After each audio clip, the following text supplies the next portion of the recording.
Have you ever wondered what lurks beneath the surface of the internet we use every day? Because there's an entire world that exists beyond the confines of Google searches and social media feeds, a world that is unseen, unindexed, and largely unknown and unfiltered. Now, when most people hear dark web, their minds often conjure images of a digital Wild West, a lawless frontier filled with hackers, cyber criminals, and all sorts of unsavory characters. The dark web has earned a certain negative reputation, largely due to its association with illegal activities. But like many things in life, the dark web is not just black and white. Most of the things that exist on the dark web exist on traditional browsers as well. The dark web is simply a part of the internet that isn't indexed by standard search engines. It's hidden, but not necessarily sinister. It's a place where people can communicate and share information without being tracked or monitored. It's a haven for whistleblowers, journalists, and activists living under oppressive regimes, providing a platform for free expression and the exchange of ideas. But let's not sugarcoat it. The dark web can also be a marketplace for illegal activities. Drugs, weapons, and stolen data, these are all unfortunately part of its underbelly. But these illicit activities don't define the entirety of the dark web. They are just a part of it, much like deeper reaches of traditional browsers most of us use every day. In this series, we'll debunk myths and dispel misconceptions about the dark web. We'll delve into the layers of the hidden onion or the Tor relay, exploring its intricacies and shedding light on its darker corners. We'll also discuss how it can be used for good, how it can serve as a tool for maintaining privacy in an increasingly surveilled world. But most importantly, we'll guide you through some of the safest ways to navigate this elusive part of the internet.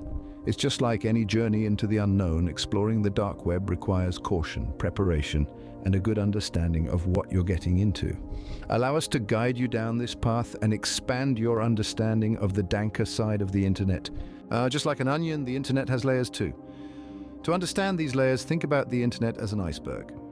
The tip of the iceberg, visible above water, is the surface web. This is the part of the internet that we interact with on a daily basis. It's where we read news, shop online, and watch videos. The surface web is indexed by search engines like Google and Bing, making it accessible to anyone with an internet connection. Beneath the surface, submerged underwater, is the deep web. This part of the internet is not indexed by standard search engines. It's where you'll find databases, medical records, academic journals, and other resources that require specific permissions or credentials to access. The content of the deep web is massive, dwarfing the size of the surface web several times over. It's estimated that the deep web makes up about 90% of the total internet. Although sites are regularly added and removed for various reasons, this means the exact number of sites is almost impossible to accurately measure. Now, if we dive even deeper, we reach the final layer of the internet, the dark web. It's a part of the deep web, but it's distinguished by its more anonymity-focused approach to web browsing. The dark web can only be accessed through special software like Tor, which hides the identity and location of its users.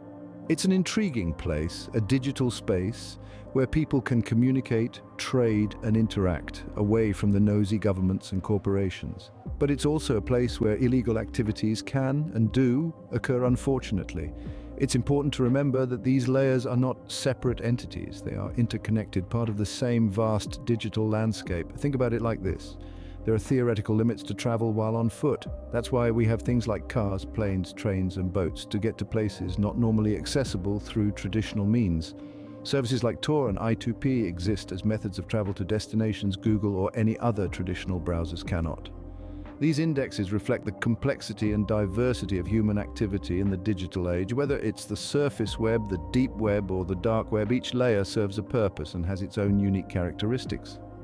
The dark web, the deepest layer, is where our journey takes us next. How does something like Tor function to browse the part of the internet that's hidden from search engines? The onion router. But it's no vegetable, but rather a browser that allows you to access the dark web by bouncing your internet request through several servers around the globe, like layers of an onion, each layer further obscuring your original location and identity. Each relay along this route only knows the location of the previous relay and the next one, but never the whole path. You can and should increase this security by using a VPN alongside, but more on that later. There are also other mediums that can expand privacy, such as virtual machines and private home servers. But these methods are rather complex and deserve their very own videos, so be sure to hit the subscribe button to not miss out on future videos covering expanded online safety methods that are currently in the works, so you can browse the internet and consume information that is not guided by a country's political or societal mainstream. Make no mistakes, information can be biased when found anywhere on the internet, even the surface web. It is always important to vet what websites you browse for indicators of legitimacy so you can avoid misinformation and scare campaigns. Tor alone isn't foolproof. You heard me a moment ago mention VPNs or virtual private networks. Imagine a VPN as a secure, encrypted tunnel through which your online data travels. This adds an extra layer of security and anonymity to your online activities. When you use a VPN with Tor, your internet service provider only sees that you're connected to a VPN server, but not what you're doing or where you're going after that. This means your online activities are doubly protected, first by the VPN and then by Tor, like wearing a cloak of invisibility in the digital world. However, remember that while Tor and VPNs can provide a level of anonymity and security, they aren't an absolute guarantee. Online safety also depends on your own digital hygiene habits, such as not sharing personal information or clicking on suspicious links. So why should you bother with all this? Because privacy matters. In an age where our digital footprints are constantly tracked and analyzed, what we vows is a path to what is in our minds, and you shouldn't just let anyone vows your internet data. Tools like Tor and VPNs can help preserve our online anonymity and protect our personal data. With the right tools, you're ready to explore the dark web safely. Just remember, with great power comes great responsibility. As we delve deeper into the dark web, we'll see that it's not just a place of shadows, but also a place where light can shine. But that's a topic for another time. For now, let's move on to the next part of our journey: cryptocurrencies and security. Ever wondered how transactions take place on the unindexed internet? Welcome to the world of cryptocurrency, the financial backbone of the dark web. Cryptocurrencies, particularly Bitcoin, are the currencies of choice for those who value anonymity. Cryptocurrencies are digital or virtual currencies that use cryptography for security. They're decentralized, operating on a technology called blockchain, a distributed ledger enforced by a network of computers called nodes. Bitcoin, the first and most well-known cryptocurrency, has become synonymous with the dark web. But why is that? The answer lies in the very nature of cryptocurrencies. These digital assets offer a level of anonymity that traditional banking systems can't provide. When you send or receive bitcoins, the transaction is recorded on the blockchain, but your real identity isn't. It's a complex process, but in simple terms, your identity is replaced with a random assortment of characters called a Bitcoin address. This makes every transaction partially anonymous, not completely anonymous. Every transaction is recorded publicly on the blockchain, meaning it's possible for someone to trace the flow of Bitcoins from one address to another. That's where security measures like PGP encryption come in. PGP, or Pretty Good Privacy, is a data encryption and decryption program that provides cryptographic privacy and authentication for data communication. In the context of dark web marketplaces, PGP is often used to encrypt sensitive information like addresses or other personal details during transactions. When it comes to the dark web, PGP is more than just a security measure, it's a necessity. By encrypting your data with PGP, you're adding an extra layer of security that helps protect your identity. Cryptocurrencies like Bitcoin provide the means for transactions on the dark web, while security measures such as PGP encryption help keep those transactions as secure and anonymous as possible. Remember, safety first when venturing into the dark marketplace. The dark web is a lawless land, right? Not so fast. It's crucial to debunk this misconception right at the outset. The dark web, like any other part of the internet, is subject to applicable laws. It's not a digital Wild West where anything goes, but even with regulations and laws in place, this does not mean that there are not illegal activities that take place on the deep web. As we discussed earlier in the video, the same crimes take place regularly on the surface web as well, although not nearly as discreetly as they do on the dark web. While the dark web is often painted with a broad brush intentionally to discourage new users due to its association with nefarious activities, accessing it is not in itself illegal. Remember, it's not the tool but how you use it that can cross the line of legality. The dark web can be likened to a sketchy neighborhood. It's not illegal to walk through, but participating in unlawful activities while being there is still illegal. Let's delve into some specifics. If you're utilizing the dark web to maintain your privacy, circumvent censorship, or access whistleblowing platforms, make sure you're on the right side of the law. However, if you're there to purchase illegal goods, trade in stolen data, or engage in other illicit activities, you're definitely crossing the line, just like in the physical world. Keep in mind that ignorance of the law is not a defense. It's essential to be aware of the legal implications of your actions. And this leads us to the ethical considerations. Ethics, as we know, are subjective. What one person considers ethical, another might not. However, there are some universally accepted ethical guidelines. For instance, respect for privacy. Most websites will make sure that their desire for privacy is one of the foremost values on any web domain. Most sites that serve a genuine purposes are unanimously against any kind of child exploitative material, and will report you to the proper authorities if they suspect such misuses of their web domain. On the dark web, this becomes even more critical because now more than ever, unfortunately, there is an overwhelming presence of illegal material distribution websites. It is important to note here that many of these sites get reported to the proper authorities, but because of the level of security the dark web offers, it is only a waiting matter for the host of an illegal website to accidentally reveal itself somehow.